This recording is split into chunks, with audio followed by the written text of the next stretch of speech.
icon, the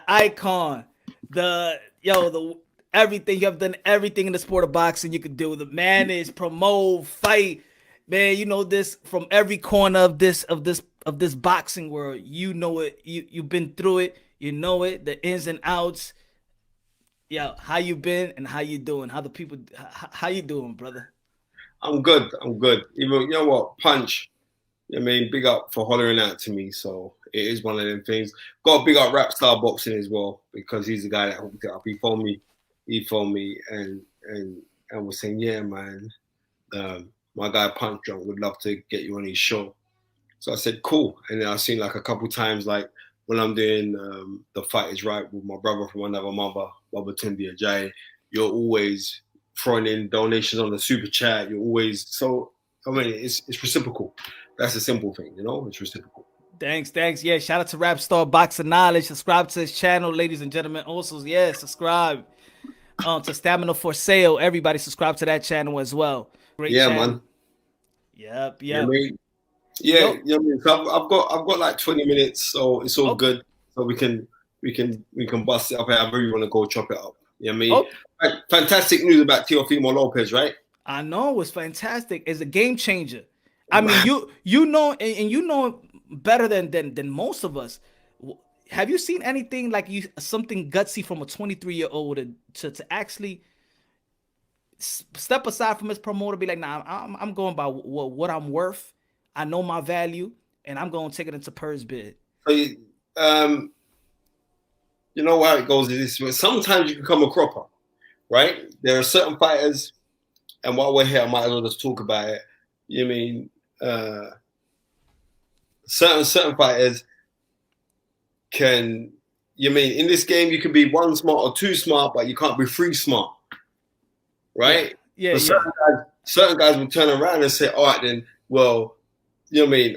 I've been on the phone recently to certain guys who got into world title fights and made them an offer. Made them an offer to do a deal, and he wanted to go against the offer that I put out to them. I was speaking on behalf of MTK Global, and they refused it and ended up getting less money, right? So it goes like that. And I ain't gonna call the guy's name. Yeah. He's my friend, but he regrets his actions, thinking that he's gonna get more money elsewhere. And I'm saying, bro, I know if I was working in stocks and shares, I'd have gone clear. I know this game boxing. So if I'm telling you this, I'm telling you from a point of valued experience and also valued relationships with people. So no one ain't gonna come to me and lie. They say this is on the table, and I don't think there's gonna be bigger money than that. Then they should roll with it. But what Teofimo has just done, was it with Triller? Triller, yeah, the same app that did Roy Jones Jr. and Mike Tyson, the Yeah, exhibition. right. So, and allegedly it's the guy behind HBO who's behind that, right? Yeah, yes. Well, right. So, you know, just go for it. And it's a game changer to the fact that other promoters now are going to have to try and put down some real money in negotiations with their fighters. So their fighters don't say, no, well, I'm just going to make it go to purse bids. But I am going to say, just recently, it backfired on somebody, right? Oh, yeah? So it backfired on somebody, and they lost for their self and their fighter 55% of the money that was offered on the table. So it can go both ways. So don't get too twisted and think, yeah. Obviously, there must have been some inside information for Teofimo to say, what, you're offering me this money? Saying, yeah, we're offering you this money.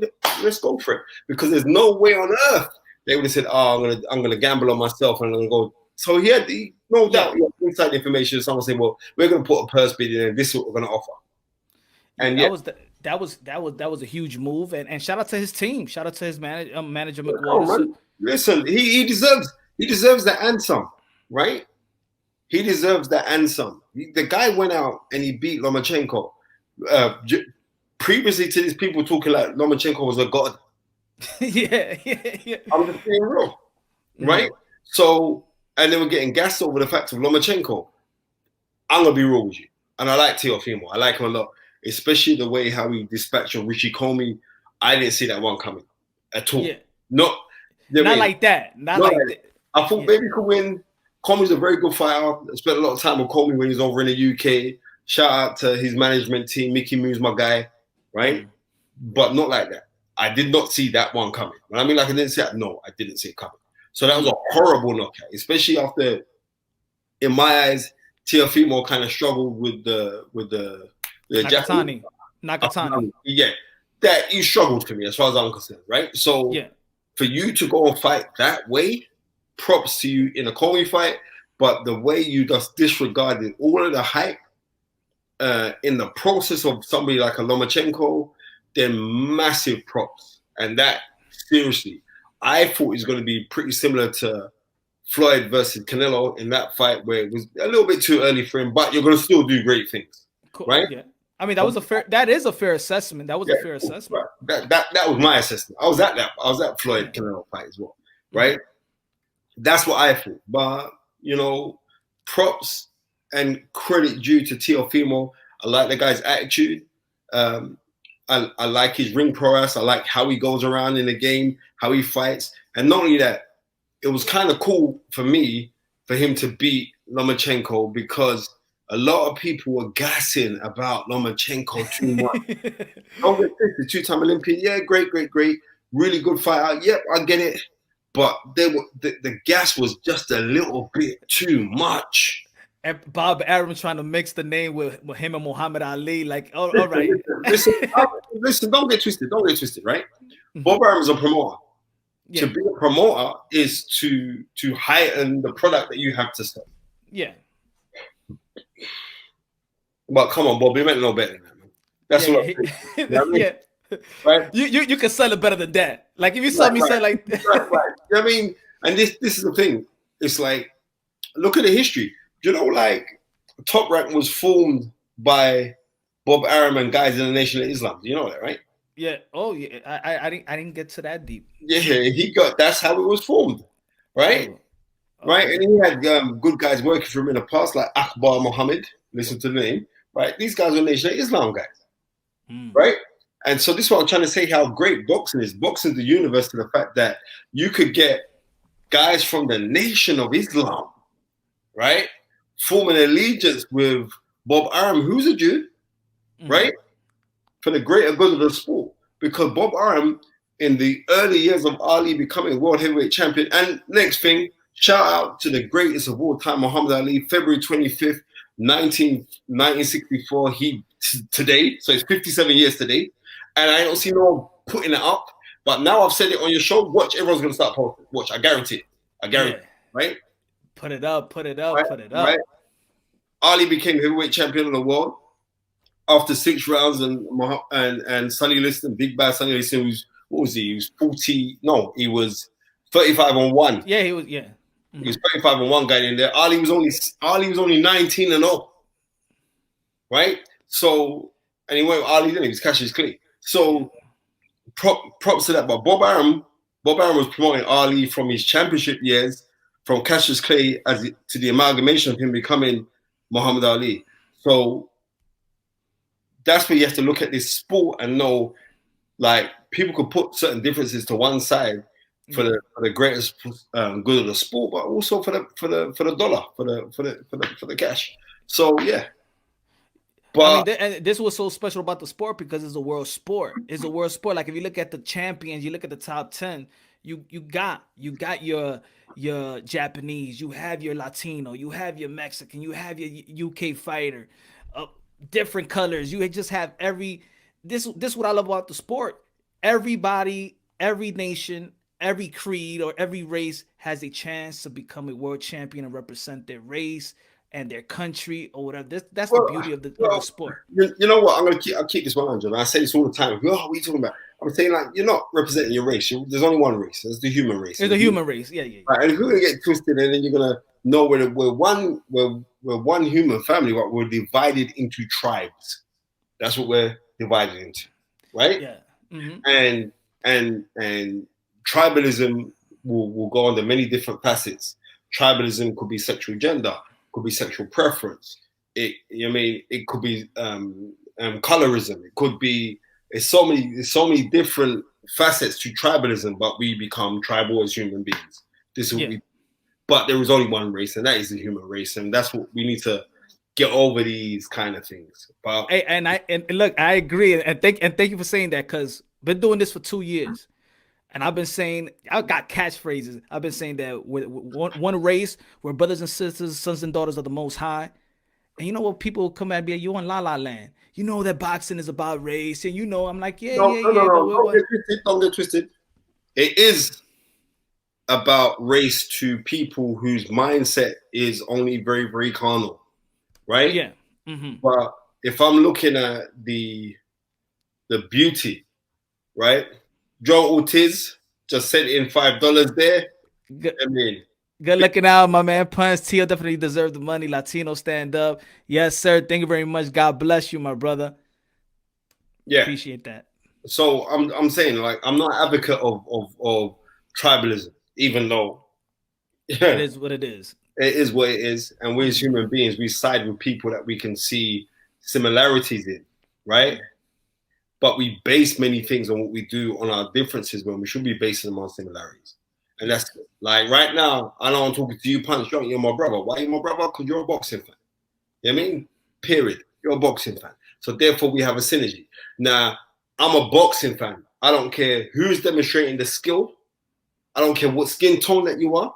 I don't care what sexuality you are. If you're demonstrating that skill that I am there to, that I've been watching from a very, very young age. I've been studying boxing for a very long time. Right? And I mean a very long time. I've been studying boxing properly. I can put my hands up and say from about 8 years old, I've been proper into the books of boxing from 8. Wow. Right? So end of this year, that's 40 years. Period. Right? That's 40 years I've been studying boxing. And the love is still strong for it. Yeah. It's even stronger now.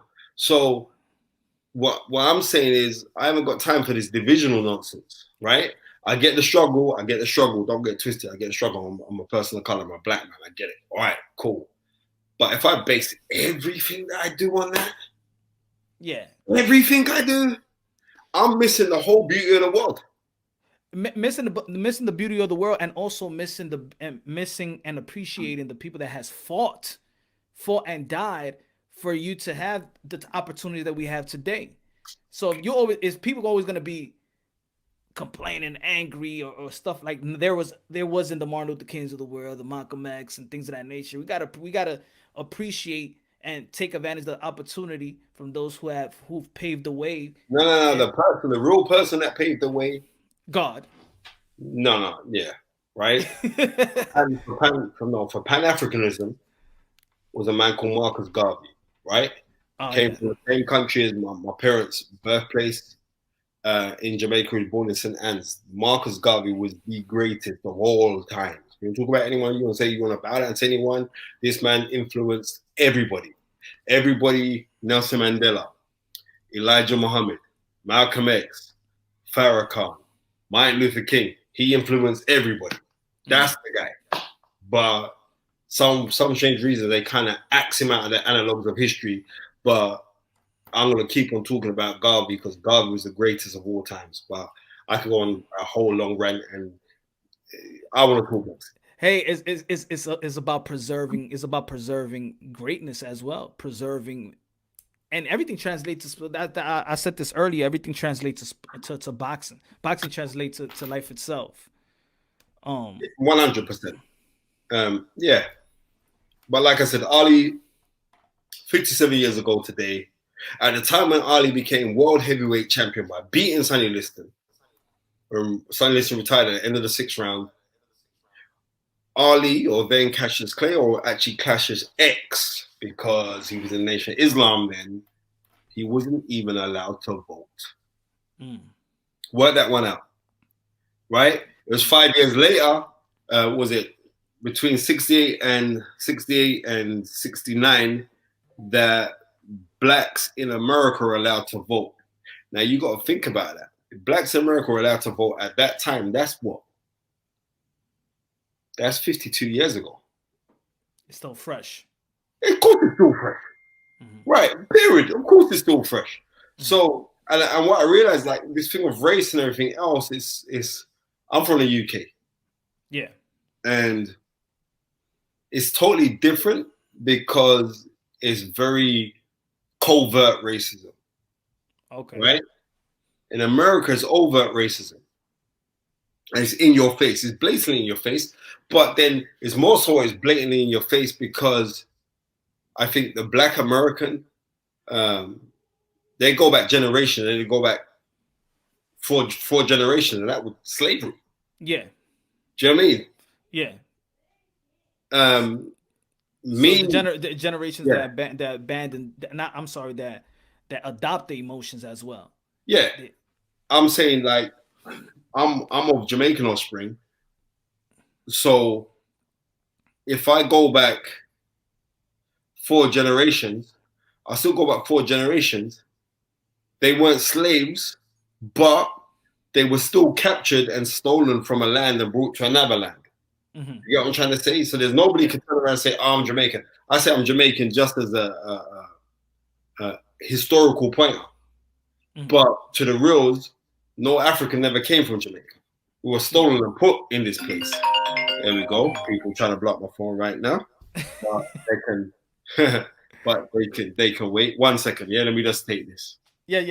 I got you. Brother. Hello. How you doing? Yeah, shout out to the man right here. The knowledge.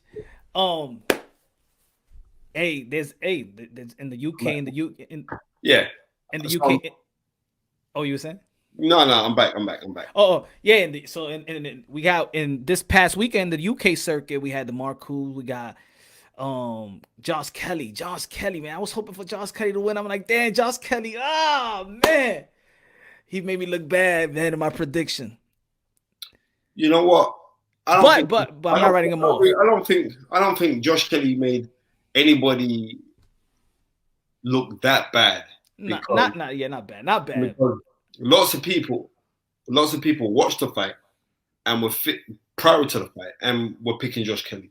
Myself, with my great knowledge, I was picking Josh Kelly because I thought, right? No, yeah, I like Josh Kelly. I know him personally. He's a good kid, right? I just thought he would be able to nullify the work that, yeah. What's his name? David Avanesian would put on him just by playing it safe and not trying to erupt the volcano by hitting him with hard shots and trying to have a fight, because that was Avanesian's game plan. Yeah. Right? But also, for your fans out there on your channel Punch Drunk, in the UK, within the amateur system, a lot of people were saying that Josh Kelly lacked heart. He lacked, you know what I mean? He lacked that. A lot of people said that. For me, it wasn't even about heart. For me, it was always in the amateurs they were saying that he lacked heart. Oh, that's what they say. So, but I think like a lot of these people that were saying it, the insides of the game and work with certain, I think a lot of them were saying it because they were jealous of the fact or upset or a little bit perturbed by the fact that he didn't sign with certain guys or certain players, and he went to Adam Booth, who famously trained David Haye. So I think a lot of people were kind of upset by that. It's like David Haye had a kind of similar thing.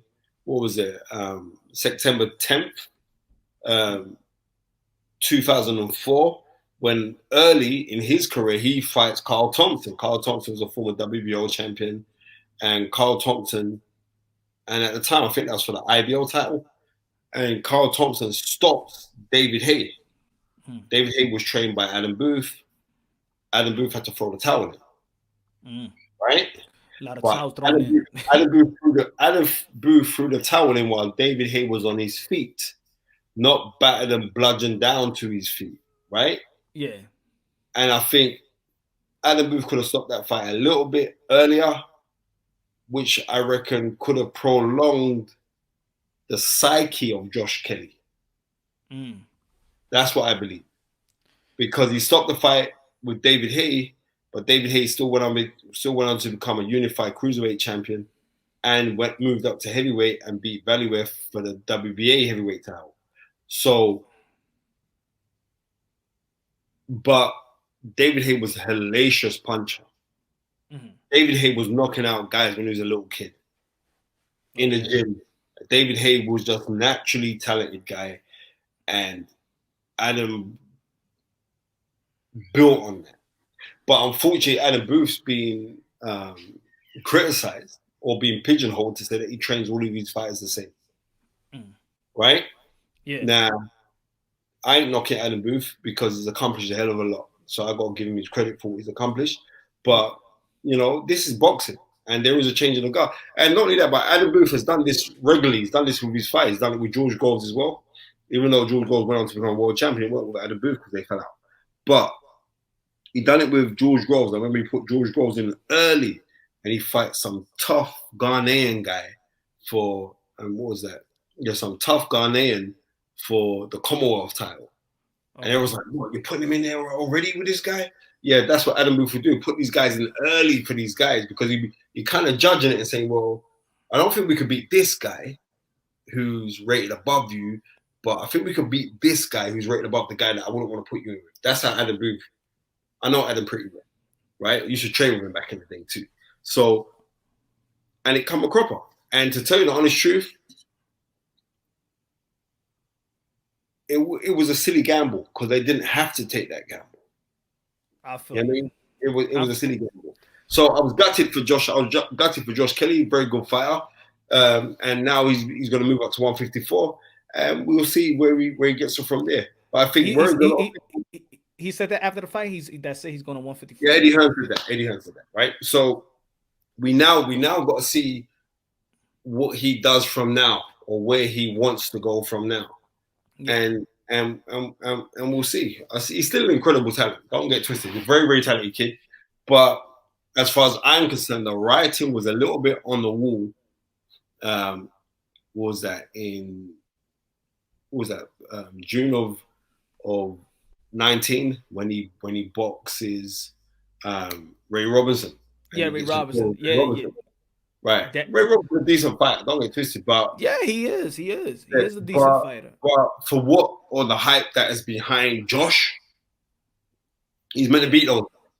And that's I would have thought this one, like, the fans would have never, he likes a showboat, and it's good entertaining. But then I'll be like, damn, you showboat too early. And right after the 5th round, I'm like, when he was showboating, he got way too comfortable. He kept his left hand down. He wasn't blocking at all. He didn't put his guard up. I'm like, oh, come on. He's relying too many. I think Josh Kelly he's very skillful. He got great footwork when he does use it. He knows how to use range, but I think he relies too much on reflex than defense. I think that's what failed him, in my opinion. Well, I don't know too much of the weight cut, but I think his defense failed him more than anything. Well, it is what it is. Can you imagine this? I just got a WhatsApp. I'll show this to you now. I don't know if you can see that now. A guy's asking me, what is the significance of February the 25th in boxing? Asking me. Can you imagine that? Someone's got the audacity to text you that? The knowledge?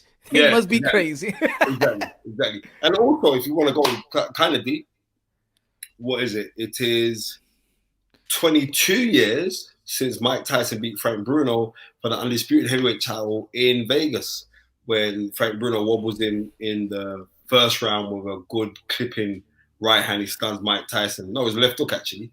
And then Tyson comes back and stops him in the 5th round. So these guys, this is the thing about this. And as you can see, those people, you must have rehearsed this prior to coming out of, or you must have written it down, or this is what I get all the time, right? This is life. Right. I can drop dates because I've studied this thing intensively, and not only the fact of me studying it intensively is the fact that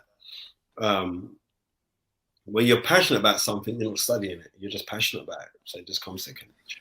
Yeah, people always want to talk about when they want to compare the past and the present. I sometimes feel like it's not fair. I said one remark, and I feel like there's a lot of people that didn't. They disagree with me. I said that boxing is the only sport that doesn't have its evolution. Like, I feel like in every sport, you see the LeBron James, you see the athleticism, you see in other sports, you see an evolution. But in boxing, in my opinion, it doesn't have its evolution.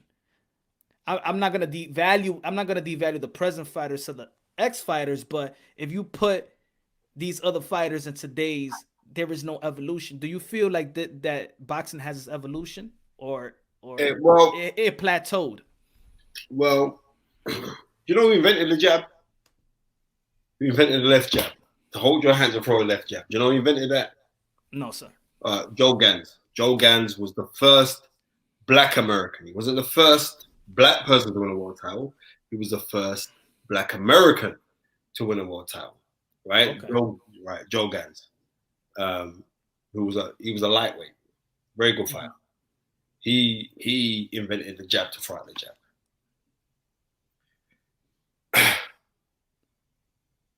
What was that? I think that was 1904. Now, no way on earth could Joe Gans, with all these great masters, and he was a master. There's no way on earth that Joe Gans could fight Roberto Duran.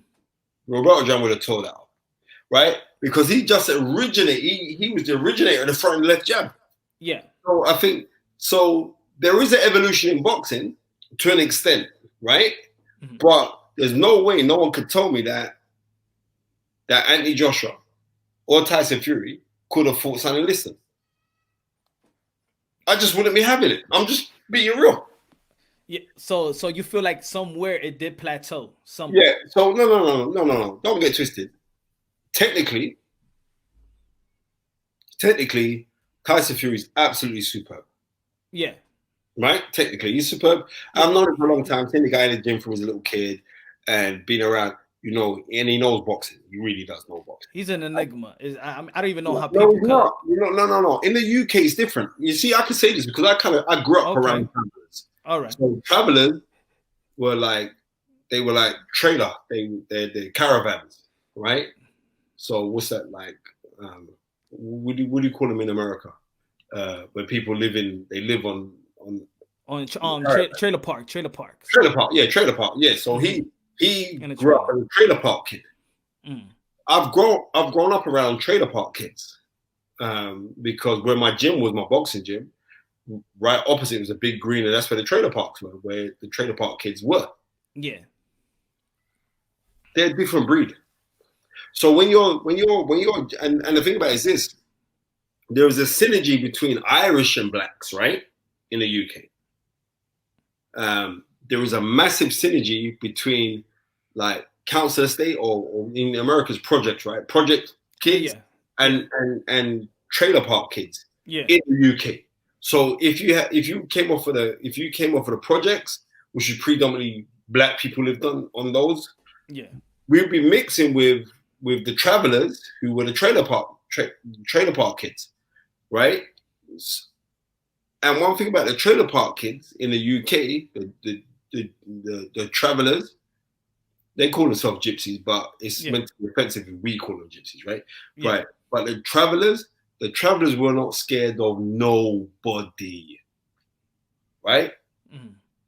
And they had a different kind of ethos about life, and everything was like now. And they grew old before their time. Yeah. So you have a kid from the traveling community, and he's 10 years old, but he's driving a car. They experience more. Yeah. Right. So that's how they were. They were just a different breed. So I grew up around them and to this day I got a lot of traveler friends. So I kind of get it. Yeah. And not only that, but music plays a big part in it because the travelers listen to Jamaican music. Okay. Knew all the Jamaican artists. You get what I'm trying to say? Yeah. So it's kind of, yeah. I mean, especially like the Lovers Rock and like the old reggae, they know all of them. They knew all the John Holt, Ken Booth. You go out from all these great singers. They knew these guys, properly knew their songs. So their culture is different, but their culture did embrace with our culture. So I don't like travelers in the UK ain't seen as being white people. Yeah.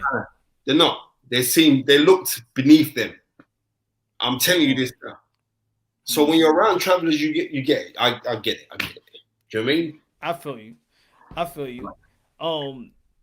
Because one thing I noticed from when let's say a UK fighter comes, I never heard the term in America, just me, probably somebody else, but I never heard the term when people be like, "Oh, Lennox Lewis, the Black Brit," like we say in America, the Black fighter.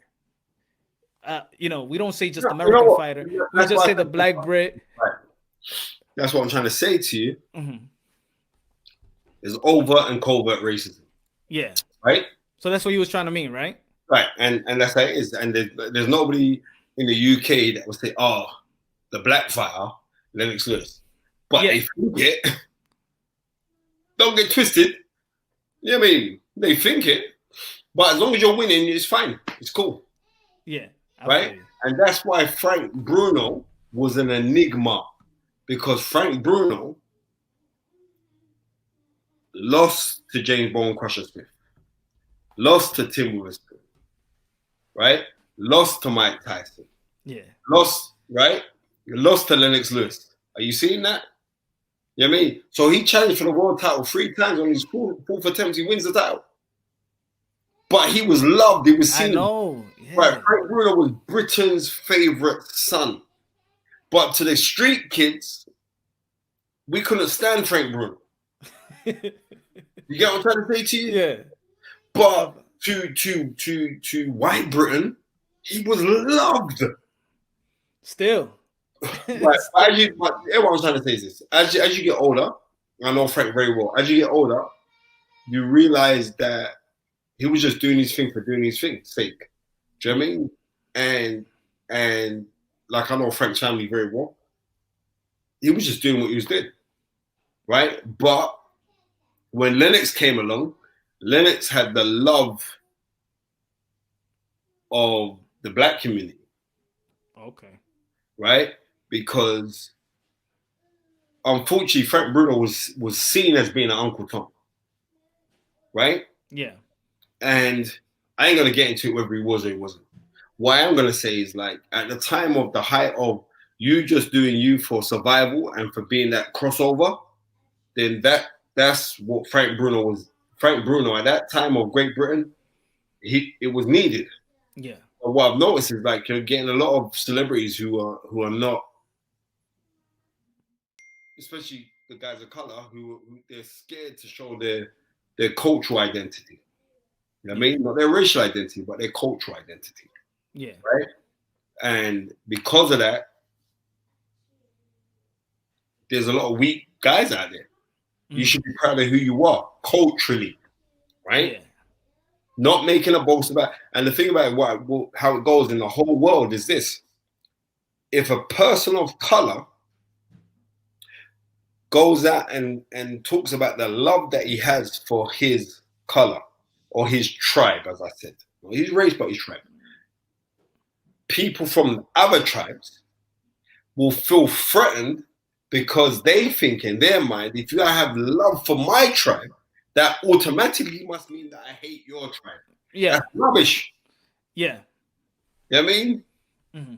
I believe that we've been put here for one reason and one reason alone, and that is for us to know one another. That is it. Know one another. And try and get on with each other. Yeah. Simple as that. What about personally for you? What do you feel is your purpose? Or have you found your purpose?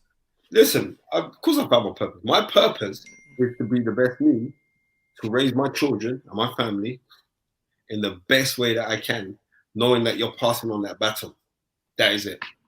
You know what I mean? I take pride in being a provider, but in also being a provider, sometimes I don't get enough time with my children. I don't have to do much because in my head, I'm not a provider. I'm the person that looks after the whole house. I take care of everything. God has blessed me in such a way that my wife don't even have to work. I'm just going out there and doing do you get what I'm trying to say? So I can take that for granted though, because I'm there saying like, oh, well, I do all of this, but there's other things that me as a man that I should be doing. And my kids, yeah. Yeah, I'm in the same situation, but then I do feel when my kids go to sleep, I'm like, damn, I just missed them. Right I wanted to put them to sleep, or I felt like, damn, I work too. I'm working a lot to the point where, you know, I'm taking a lot of time away from them. How do you Listen, know? take my foolish advice. You see, the time that you're away from your kids, you're never gonna get it back. Yeah. Never are you gonna get it back. Hmm. So, and especially right now in the UK, it's lockdown. So I homeschool every day with my two daughters, Yeah. and, My son is my homeschooled. missus does my son, who's my son's 9 now. But and it's beautiful. I really enjoy it. I really do enjoy it. Yeah. So I mean, it's like we got to make up our own school projects now, and I got to take my kids out to to the farm, and they got to do their this stage. My daughter's only 4. I got a 4-year-old and a 2-year-old, and my oldest daughter's 14. And spend time with them because you know what, you're never gonna get that back. We the same. My son's gonna be 14. I got Okay, my daughter's gonna be 2, and my son's gonna be 4. crazy. Yeah, that's crazy. That's crazy. That's nuts, man. That's nuts. That's crazy. But yeah, I wanted to ask you this question because do you consider yourself spiritual or religious? Spiritual before religion. And as a fighter, was you spiritual when you was fighting? Yeah, but nowhere near to the heights of what I am now. Oh, okay. Because I wanted to ask, as a spiritual or religious person at the same time, knowing scripture and knowing the will of God, do how do you feel? And I asked this question to Peter Quillen before. I had this question to Luis He's a good Colazo. guy, you know. I've got a lot of time for Peter. I mean, Yeah, good yeah, yeah. Kid spent time Chocolate. with him. Blah, blah, blah, blah, 2008. Wow. 2008, 2007, 2008. I spent time in New York with Yeah, Peter Quillen. Him, Peter Quillen, Danny Jacob, who else was it? Sims. the BK kids from Brooklyn. Yeah, Yeah, good guy. But Peter Quinn is actually he's from Michigan, isn't he, originally? yeah, yeah, yeah. He But came back. he lived in New York for a couple Yeah, I of know, for a years. hot minute. So yeah, I spent a lot of time with those guys. Good guys, man. Yeah, so I asked him because he's a Christian man, and I asked him, as a fighter, how do you feel profiting off beating another human being? But as a religious man as well, how do you feel having a relationship with God and profiting beating another human being? Do you feel like it's right, or It is right. explain? And I'll explain it to you because it's a sport. Mm. So it's right. So your main aim is to win. So, but in the same, there is a bit of an oxymoron because um, You're harming people can somebody get else. hurt, right? And people Hmm. can get damaged. People can. This is a sport, but it is a sport, and it's a legal sport at that. Mm. So that's how I see boxing.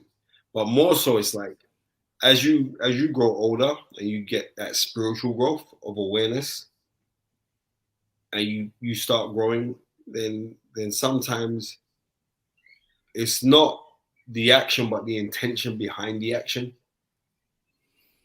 Mm. right? It's the intention. Would Yeah, you really try to kill someone? Would you? I don't think you go to any fighter deep down inside and say they were actually going to try and kill anybody. But the game's the game, yeah. and it's yeah, that's how I see it. Yeah, it's tough because there's certain people answer it a different way. I've called people be like, "Dang, yeah, you got a point." Nah, But and some people say it's a sport. Some people be like, I mean, I think when I hit them with the profitable, you make them profitable, you're harming somebody profitable. Like I don't feel there's a problem, but but when I was younger, I'm like, uh, you go and harming another guy, but then praising God. Like I want to know what you pray. What a fighter may be praying when they're about to go and fight this battle, and hey, it could be your last day. I don't know. could It's be, mm, but me just being real, keeping it 100. yeah. Boxing is a beautiful sport. You know what I mean? Oh, it's beautiful. I love it. It's a beautiful sport, and I won't be a hypocrite because there are serious implications to this sport. Similarly to Michael Watson versus Chris Eubank, what was that? September 21st, 1991, right? Eubank was getting beaten pillar to post for the vacant WBO super middleweight title. He was previously the WBO middleweight champ, and they moved up in weight. And he was getting beaten from pillar to post. Round 11, he goes down by a bludgeoning overhand right. Gets up and throws an uppercut. Chris Eubank must have been studying this uppercut, practicing this uppercut time and time again in the gym on the pads, but never come off from the fight. And he just threw this uppercut, hit Michael Watson. Michael Watson was out of it. Got up, went out for round 12. Michael Watson was gone. And off of the back of that, Michael Watson suffered paralyzed. Right. Brain damage. He had surgery. Yeah, brain damage. And it was just recently on Piers Morgan, who's big in America at the time. But Piers Morgan's now in the UK, and he was afraid to hurt somebody. I mean, he was afraid to be. That's right. He was threatened to hurt somebody. But when they spoke to Chris Eubank recently in the interview, and Eubank started welling up, wanting to cry, and then all of a sudden, he jumps in. Michael Watson was in the audience and says, "It doesn't matter because it's in the past, and let's get on." And that's real. Do you know what I mean? And that's real. And that's I haven't seen the clip. That was the clip where he started crying. Yeah, there's like a premiere. I haven't checked it out, but I know that story. I know that story. Like, and you know what? Like, you know why I love this game so much?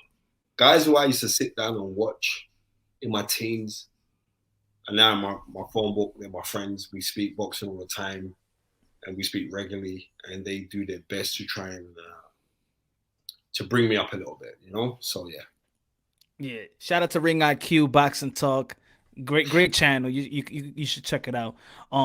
He says, Spencer, what do you make of Fury's comments? What comments were they? Fury says a lot of things. Yeah. To be honest, Ring IQ, I haven't even checked the whole interview. I know he had the interview. So man, I haven't tapped into that, but I know he had an interview. Ring IQ, right back and say what he said. So Ring, right, because I haven't even watched that interview. I just seen snippets, but I didn't see the whole interview. I think that was yesterday. Okay. He had an interview yesterday. When he said like he doesn't think that Anthony Joshua will take the fight. Oh yeah. Okay. Yeah. Oh right. Yeah. Yeah. He said the comment about Joshua fight not happening. Okay. I think mainly that could be a psychological ploy. Right? That could be Tyson plays a lot of those. Yeah, it could be. And not only that, but I think whereas Anthony Joshua has he tries not to be braggadocial publicly. Yeah, right. He is. But you speak to him he looks at himself in that light. Yeah. So I think that just could be a ploy from Tyson Fury because saying like, look, just take this fight. And I believe that the fight will happen next anyway. I really do believe that. Yeah, hey man, I wish it does happen. I feel boxing does need it. I feel like we're gonna have a lot of undisputed bouts. We're gonna have an undisputed bout with Josh Taylor, Jose Ramirez, the rematch. Definitely, that's a fight to make because I mean they're both over at top rank, so that's gonna be even though Josh Taylor promoted on their platform, but Josh Taylor is with MTK Global. Don't get twisted there, right? Yeah, so, I got him winning. Well, Ramirez is a good fight. Don't get twisted. Oh no, yeah. I see it as a 50-50 fight, but I just see the intangibles of Josh Taylor. I seen him slug it out, box it out. Josh Taylor brings a bit more to the table. Yeah. Right. And he's a southpaw to boot. So that's how I see it. I've got Josh Taylor winning that fight. Yeah. I got him winning that fight. We also got Cecilia Breakers and Jessica McCaskill, the rematch. Great fight. That's a great fight. The first fight was a good fight. So yeah. That's a great fight. Chocolatito Estrada too. Good fight. And I got Estrada winning that fight. Yeah, you got. Ooh, that's a hard one. That's a hard I've one. got Estrada winning the fight. I've said it. I'm going with Estrada. That I mean, especially Chocolatito, and when he's loved. I love his intangibles. I love everything he does, man. Look like he don't get tired whatsoever. Briefly, what you see was gonna happen in that fight? Briefly. Similar to the first fight. Okay. Similar to the seriously. Chocolatito's a great fighter, but he's been a great fighter for so long. You got a lot of wear and tear. Yeah, a lot of wear and tear. Yeah, there's smaller weights as well. It must be hard for you to get down to that weight. So that's what I see. Spencer. There we go. Who really won? Hagler versus Leonard. Do you want me to upset people? That fight was I think those are conversations in boxing that's always gonna have an argument. Right. April the 6th, 1987. Hagler Leonard for the WBC title because the other two belts, Hagler vacated them. And the fight was won and lost at the time where Leonard got a 22-foot-inch ring, or 22 foot, you know what I mean? The time that Leonard got the fight called from 15 rounds to 12 rounds. Yeah. And I'm going to be honest with you. Leonard won the fight. Period. You got to think about it. Hagler, I think he won too. He won too. I've gotten into so many arguments with that though. Yeah, okay, cool. Leonard won the fight. And that's that. You know what I mean? That doesn't take away from Marvin Hagler's greatness. Not at all. Mm-hmm. But Leonard, if you know the intangibles prior, what's Leonard's autobiography? The Big Fight. Have you read that book? No. Really good book. I mean, really, really good book. Yeah. I remember I read that book about when it came out, about 7 years ago. I remember I read it around Christmas time as well. It was like the Big Fight. Okay. Yeah, my missus bought me the book, and I read the book while I was in Norway, and it was like in the middle of the night. I'm just cracking up because there's some funny parts in the book where I'm laughing. But Leonard really did play Hagler, befriended him, found out how Hagler was feeling. Hagler was getting sick and tired of the wear and tear, he hated the smell of the gym, similar to another Brockton fighter in Rocky Marciano. Like after a while, you can't take the smell of a gymnasium. Like, so Leonard knew that he was falling out of love with the game, but the money was too big for Hagler to refuse. Yeah. And then also he felt betrayed, and that's why he took that fight. Okay. But if you realize that there was never a rematch after, was there? Yeah, there wasn't. Exactly. So, yeah, Leonard won that fight for me. I don't want to upset nobody, but Leonard actually won the fight. You cannot throw away 4 of the first 5 rounds, right? Because I gave Hagler round 5. He came in strong in that one. I haven't watched that fight in ages, and now you've said it, I might just go and I'm looking at the time now. I don't want it to be too late, but I might sneaky go and watch this fight after. Right. Right. And Leonard won the fight. Yeah. And that's it. But the thing about it is this, because Leonard didn't fight Hagler, he boxed him and he stole rounds by those fast shoe shine flurries, which remember, you was in Vegas at the time. That was Leonard's territory.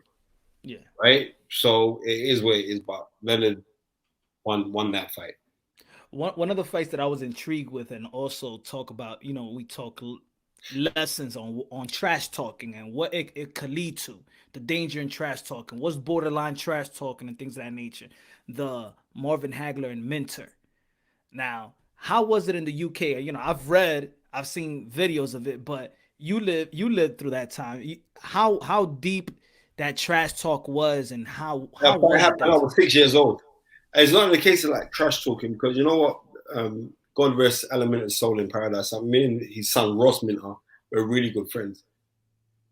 I got to know Alan Minter a lot after that. I mean, he said, like, I ain't losing my title to no black man. Right? Yeah. That's what he said. Right? Was that the other one a rumor? I heard there was a rumor that that then Hagler said I wouldn't shake a pale skin hand. Was that a rumor? Apparently Hagler did say that. Yeah. Okay. Yeah, right? But that was after the comment of which he heard from Alan Minter. But it's the fight game. and it's, you know what, it's no different from me saying like, no Puerto Rican can't beat me, right? I'm Mexican, right? No Puerto Rican. Yeah. Do you know what I'm trying to say? This is the tribalism where it comes in. The 80s and 1980 when Minter said that, I remember the 80s because I was 6 years old. Yeah. Right? I think that fight was September 1980. At that time there, and it was at Wembley, that time there wasn't good for black people in the UK. I mean, you had the rise of the National Front, which was like, it might as well have been a far right movement. Okay. And they were pretty big. Of that time there, it wouldn't have been easy for kids growing up at that time. You know what I mean? But in me saying that as well, I got to be very fortunate in the area where I grew up. I was very fortunate to see kings and affluent people who look just like me. You know what I mean? Some were everything. Images, right, exactly. Power. Some were doctors, some were lawyers, some were street hustlers. You know what I mean? Some were doing whatever they were doing, but they were doing what they were doing, and I got to see kings, right?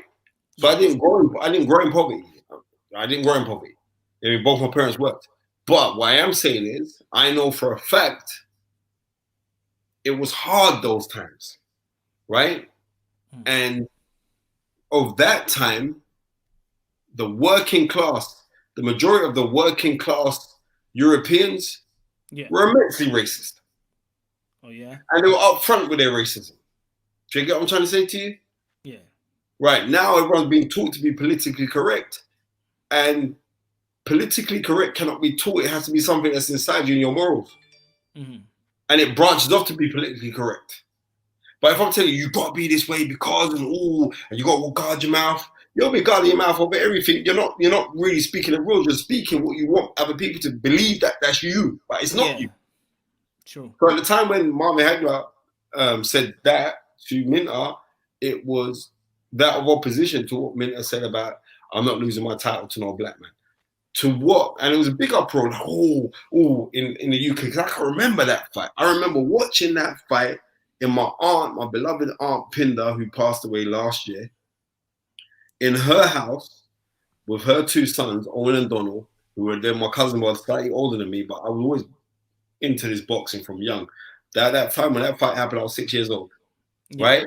So I remember that same year, Minter beat Vinto Antifermo in a rematch for the undisputed crown, because he beat him in the previous year. He beat him for the undisputed title, right? The same crown that Marvin Hagler boxed him in November of '79 on the undercard of Leonard and Benitez, and Hagler got a draw against Antifermo.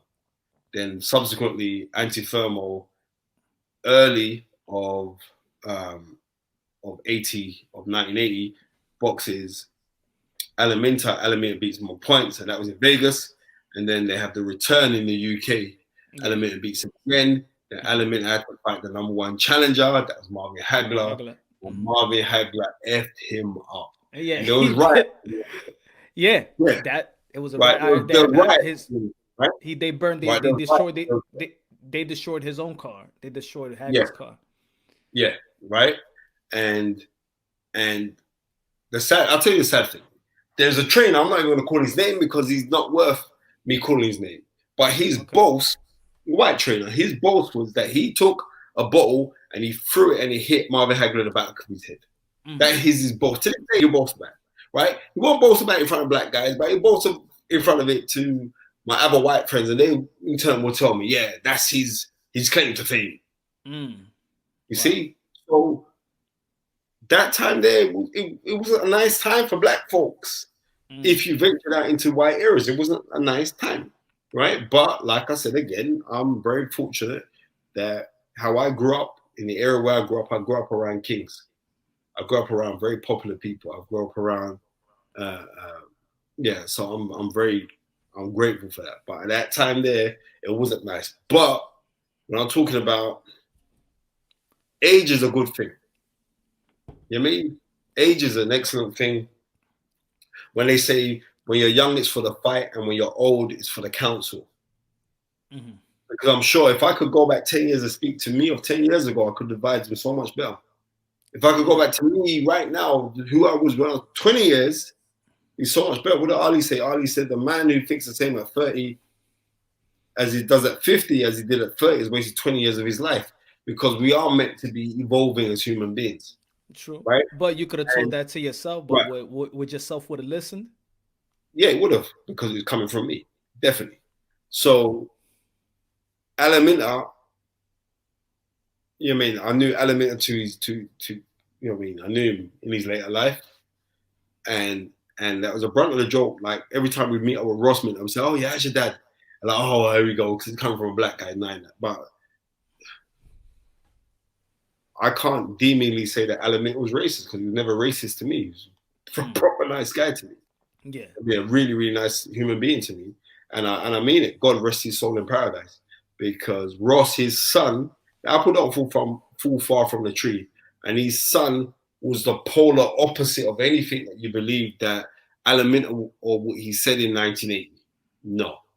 I can't base you on you just said one thing in 1980 to who you are for the rest of your life. No. You said one thing.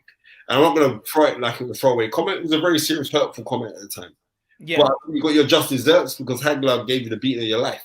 Yes. But then after that, him and Hagler became very good friends. Yeah. So I remember meeting the both of them at dinners when Marvin Hagler would come to the UK and they'd have these big dinner things out. I mean, honorary dinners for Marvin Hagler, and they'd have Alaminta there. And Alaminta, I remember Alaminta went up there and he said, I remember saying what I said. And he was welling up as well. And it wasn't disingenuous, it was so genuine. And Alaminta got up on stage, he said, I remember what I said about Marvin Hagler. And it was absolutely disgusting with what I said. You can't say no more than that, man. Forgiveness is the key. Yeah, and like, he passed away last year, and I'm saying, like, and I know he sung really well. So I would say, like, you know, Marvin, Alaminta, may your soul rest in paradise, my friend. Yeah, man. Even the prime minister had to apologize, right? That time they apologized. The prime minister apologized for the behavior to Marvin Hagler. Yeah, the prime minister at the time was Margaret Thatcher, and she apologized because she was embarrassed. But I ain't dying by that, because that's the level of politics. I don't buy politics. Rick had one more. He said, "Last one, Spencer. Prime Tyson versus Prime Ali." Oh, come on. You talking to Spencer. You know Ali is his guy. Ali is always going to be his guy. Tyson would have still made money trouble. Always. Mike Tyson, especially, I would say the Mike Tyson of, what was it, June 27th, 1988, when he beat Michael Spinks, who was my guy. And that's the only time I've cried over boxing. Yeah.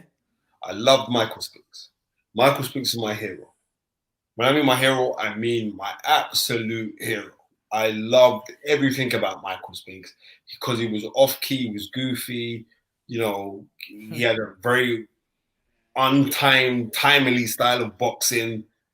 I loved Michael Spinks. I cried my eyes out when Mike Tyson beat him.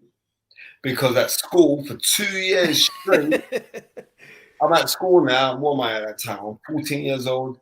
And everybody's hearing me say for 2 years straight, Michael Spinks is gonna beat Mike Tyson. Right? Mike Tyson ain't shit. You know what I mean? Mike Tyson won't be able to handle the boxing style. Mike Tyson won't be able to handle the science. Mike Tyson's gonna get beat. Blah blah blah. Okay. For age, that's what they're hearing. Kids who weren't even interested in boxing, that was in school. Kids who weren't even interested in boxing, because I was like the star boy at school. Everybody got interested in boxing because they hear me talk about it every day. Yeah. And Mike Tyson came in and ramshacked Michael Spinks 91 seconds. 91 seconds. And I remember this. I remember my nephew phoned me, like, what's up? Just after the fight happened. Because, like, we got that fight about 3 o'clock in the morning in the UK, live. He's going to be in 1 point. Yeah. And it didn't, he didn't come anything remotely close to it. And I remember crying my eyes out. And from that day, I've never had no more heroes in boxing. I had guys that I romanticized about and all the rest of it, but I weren't putting nobody on no pedestal again. what young fighter got you like? I like this young fighter. Like, yeah, like this I'm remind me. gonna be 100%. The night Nicholas Waters beat Nonito Donaire, Okay. I've never had something awoken in me like that. That passion. I was going nuts. Oh yeah. I was going absolutely nuts. Nonito Donaire to knock him out like that. Mm. And me being from Jamaican descent, and me, and also know Nicholas Waters' father, that gave me such a sense of pride. Mm. I was like, yeah. And then he let me down against Lomachenko. It gave me a sense of pride, but it wasn't like, oh yeah. No, I've seen a couple fighters that I've seen like where I thought, yeah, this guy. Terence Crawford. I remember doing the fight breakdown for Sky Sports when he came over to fight Ricky Burns, and I see how he boxed against Ricky Burns, and I was like, wow, because you could have upped the gear if you wanted to, but you just played it safe. And I was like, but the skill demonstrated by Terence Crawford there, I was like, yeah, this guy. You know what I mean? This guy. And I've seen Canelo fight, and Canelo didn't touch me like I thought, rah, this guy. Of recent now, watching Canelo saying, yeah, he's the it factor. Yeah, you're back. But me watching Terence Crawford that night, man, Dave Coolwell, former trainer of Tony Bellew, Dave Coolwell said to me that's the best fight he's ever seen fight up close. And he worked with Ryan Rogues for Canelo. So if he's turning around saying that, then I kind of have to say like, yeah, Terence Crawford's something special. Wow, that's. I like Terence Crawford. I don't think for me. He's nice, man. As you're American, he's nice, man. Terence Crawford, he's nice, man. He's nice. Yeah. He I like Terence Crawford, but his opponents lately, I'm like, I wish he gets better opponents. Yeah, I totally understand where you're coming from with that because I agree. He's fighting some guys who are less than him. They're less famous. You know what I mean? But he's still the guy. And I don't care what Kell Brook that you got in that. For you to do that to Kell Brook in that fashion, you're the guy. Yeah. But I like Errol Spence. Errol Spence is my guy too. That's your guy. Errol Spence is my guy. You know what I mean? I know Errol Spence. I know Errol Spence's father. You know what I mean? Like me, he's Jamaican descent. So it's like, yeah, I like Errol Spence too. My guy was that actually like when I'm like, okay, I was frustrated with boxing, but that got me excited about boxing the way he was talking. Keith Thurman before the injuries. I like the Keith Thurman. One time, for real. Good, I mean, good fighter. But I remember picking Pacquiao to beat him. Yeah, I remember. Yeah, I seen that. And when you picked it, I'm like, damn, man, everybody picking Pacquiao. We really gotta. I remember picking Pacquiao to win that fight. And you said exactly what happened. The scorecards, yes. You said exactly what happened. See, the thing is, like one of my friends, Robin Block said, Spence, you'll be more appreciated in America to American boxing fans than you will be to UK boxing. And I realize that now because like a lot of American guys reach out for me to jump on their channel. So, you know, I'm really grateful at that. I'm very, very grateful for that. But yeah, Keith Thurman was bad. Yeah, I mean, Keith Thurman was bad. Yeah, I mean that Porter fight, like that was. But I didn't like him in the Louis Collazo fight. Yeah. And then in the Louis Collazo fight, then I said, well, maybe you're struggling for weight. Maybe you should move up to 154 because Louis Collazo bagged you to the body and it hurt you. And then from then, I've also had reservations about Keith Thurman, but I do rate Keith Thurman, and he's a nice guy too. I met him quite a few times. Proper guy. I like him a lot. See, because I look at, let's say when people be like, oh, he hurt him to the body, now he's weak to the body, or when any other fighters get hurt, I don't really look at them when they get hurt. I want to look at how they, overcome that. So when he got hurt, I even seen him get hurt with Soto Carras. I seen him get hurt with Luis Collazo. I seen him get hurt with Manny Pacquiao. But right after he gets hurt, he wins that next round. So for me, it just shows character. There's other, Yeah. It does show character, But you know, Yeah, I like Keith. He's a good fighter. yeah. I want to see Bud, but I'm not that type. I want to see Bud and see if he could go through the how you say it when people like to see people go through adversity. I'm not that type of person. I want to see him go through adversity to see what type of fighter he is. You know, a fighter. I'm not that type. If you go through adversity, go through adversity. If you don't, and he went out there unscathed, then he did good. Yeah. Mm-hmm. Rap star. He wanted to ask rap star boxing knowledge. Who wins Spencer Nigel Benn versus Julian Jackson? Ooh, really Nigel good fight. Benn, the model, the dark, Really good fight. the dark destroyer. I mean, really good fight. Really good fight. I was slightly favored Julian Jackson. Oh yeah. Yeah, I was slightly favored Julian Jackson. Nigel Benn could bang, no doubt, and he could really bang.